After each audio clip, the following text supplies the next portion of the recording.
Hey y'all from VoiceOver Jade. Welcome back to another crafty adventure. Today we're creating a few special things for our feathered friends, because even the tiniest neighbors deserve a little beauty in their lives. So, let's get started. Over the years, I've collected quite the assortment of dishes from thrift stores and yard sales. Some are lonely little pieces separated from their sets long ago. Some may have once graced fancy dining tables, and some are probably worth far more than I even realize. Now, I know that crafting with vintage china can be a bit controversial. There are collectors out there clutching their pearls just as I speak, and perhaps their teacups at the very thought. But personally, I'd rather create a $500 bird feeder that brings me joy every day in the garden than leave these treasures tucked away in a dusty cabinet, waiting for a special occasion that may never even come. After all, what better fate for a teacup than to spend its days under the open sky, sharing a meal with the birds? For this feeder, I've chosen a colorful little teacup and saucer set. There's something about old china that feels almost timeless. Tiny flowers, delicate details, and the kind of craftsmanship that reminds us people once dressed for dinner. But before we begin, I'm giving everything a good wipe down with rubbing alcohol to remove any dust, oils, or mystery residue from lives previously lived.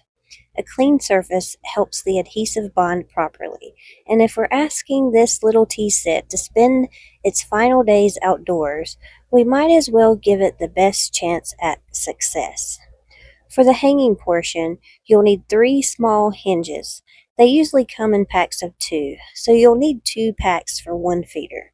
Or go ahead and buy 3 packs and make 2 feeders, because craft supplies have a funny way of turning one project into 3.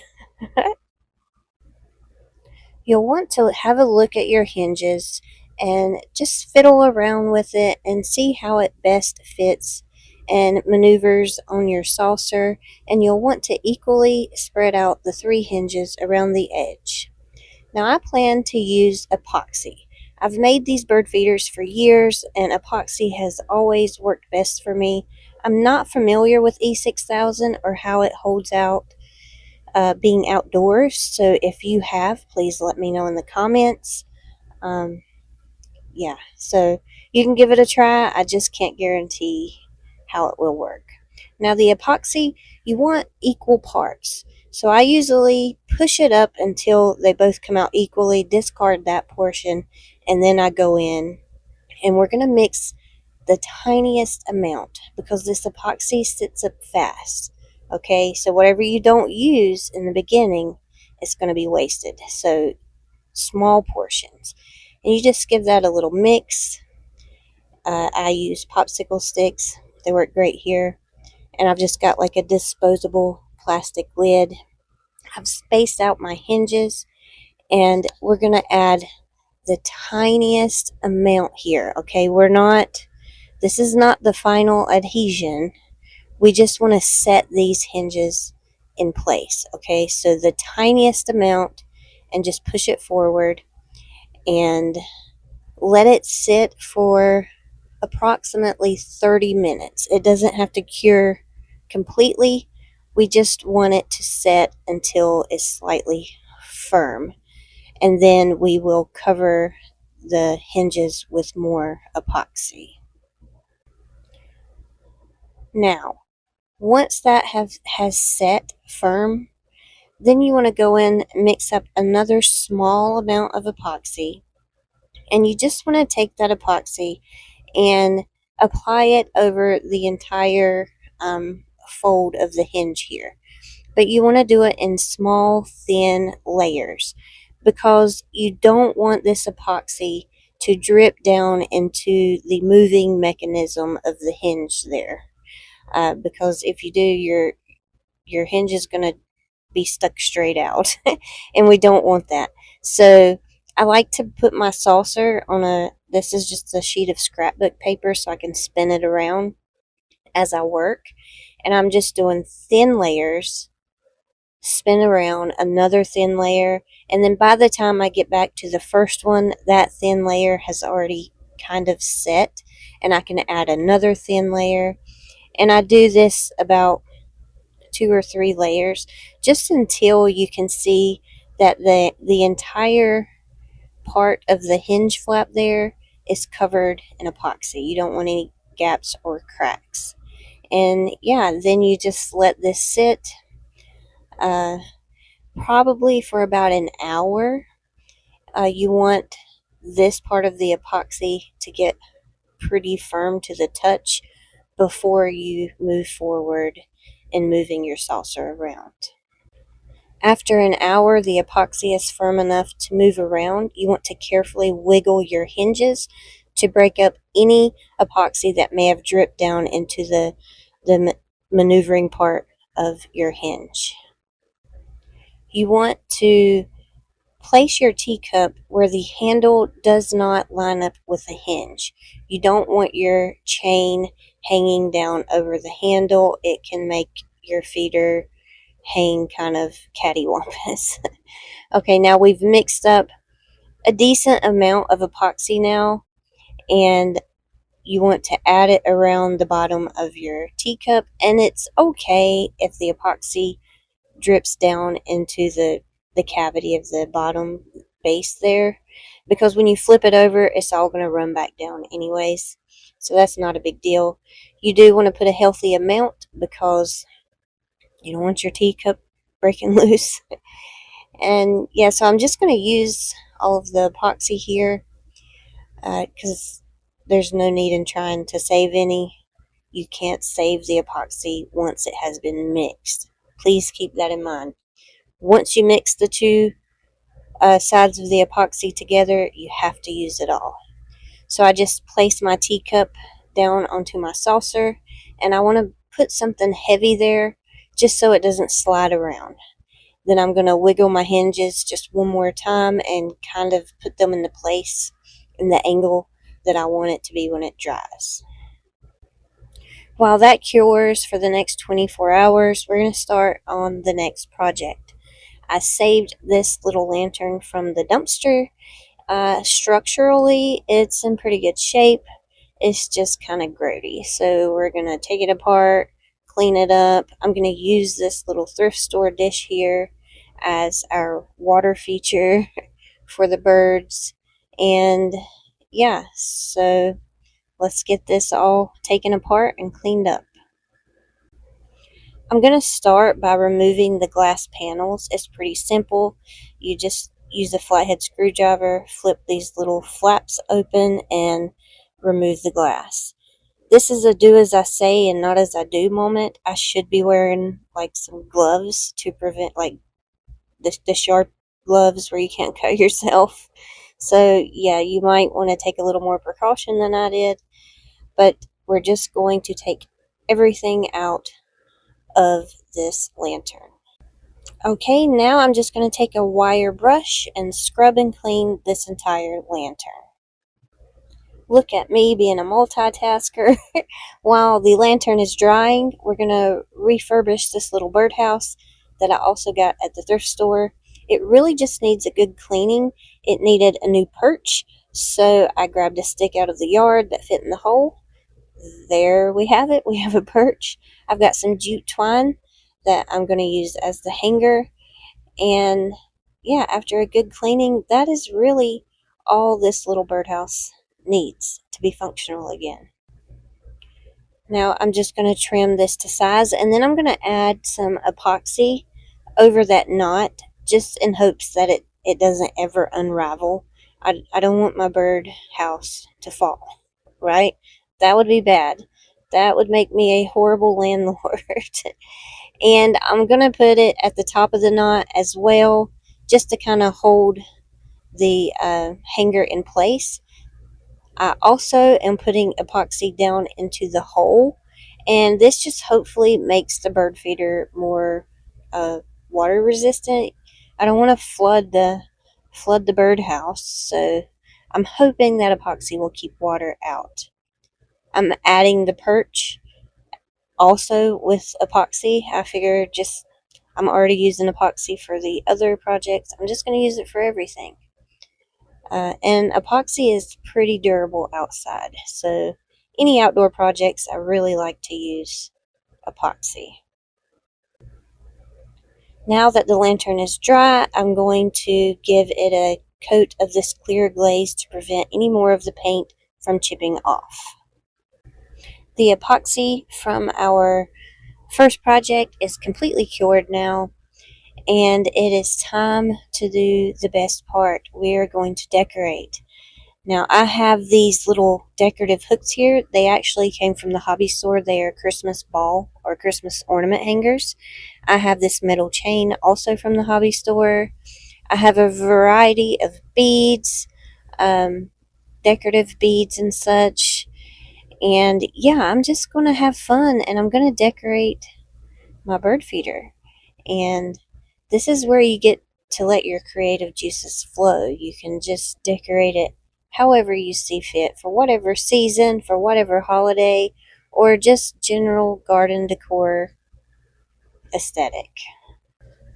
I have some pretty basic, tiny jewelry pliers. These are a nice rollover. These are some flush cutters.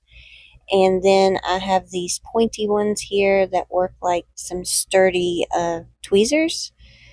And yeah, I mean you might could possibly do this without any little pliers, but I find it is so much easier. I also have some jump rings for attaching everything together. I have something hanging from my ceiling, okay? That way I can attach my chain above my head and let it hang down freely. This just helps in decorating your chain. You can get everything equally spaced and whatnot. You definitely want your chain to be the same length on each hinge, okay? If you do not get it the same length, then it will hang crooked. It'll be all cattywampus, and your water and feed will fall out. So having something above me is really great for getting these down to the same length. Now I've just connected these three chains to my hook using one jump ring, and then I will attach them down to my teacup. You can see here that it hangs nice and evenly. And now we get to add the pretty extras, okay? So I like to add something hanging down in the middle, about a third of the way down. You don't want it very close to the watering bowl or the bird seed. And in fact, all of the beads and accessories that you hang on this feeder needs to be high up or down below the feeder, because you don't want your birds to feel like claustrophobic. You don't want them flying into beads, and yeah, you don't want it too cluttered. Okay, less is better. I am just going to take my time and decorate this however my heart desires. You decorate yours however your heart desires. I am making this as a gift for a friend, so I'm adding crosses and angels and a dove, and I really hope that she likes it. I will show you more of this feeder at the end of the video, and I have it hanging outside in my garden. It is so beautiful. The little stones and the beads, they all capture the sun, and the light reflects through it all, and it really is quite beautiful to look at. Okay, let's jump back over and finish up this project. I'm placing something under it to lift it up from my table, and so that I don't get epoxy all on my table. We're going to glue this little dish right in the center. There's not a lot of surface space there to glue to, but thankfully epoxy is forgiving, and yeah, you can just get a little amount on your surfaces and it's going to stick pretty nicely. So we're just going to slop this on here. It is very, this one was very messy, okay? So Thankfully, I'm outside and it's not that big a deal. And another thing, epoxy, it's not as rough on your fingers as many glues are, so that's good. But if you're still worried about it, wear some gloves. So all I did is set my bowl down to see where the epoxy actually makes contact between my two surfaces, and then I'm going to layer up more epoxy in those areas. That way I know my contact zones have a hefty amount of epoxy. Then we're just going to place that down there and let it cure. This video is a collaboration with some of my crafty friends, hosted by Joanna's DIY Life and Sabrina's Craft Nanigans. There will be other people in this playlist as well. I will put all of the details and the link to the playlist in the description below. So if you're looking for more thrift flip, trash to treasure, upcycled ideas, be sure to click the link and maybe you'll find some inspiration there. Now here is a view of all three projects.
Now I have to do some cleaning in my garden before I find permanent homes for the new items I have here.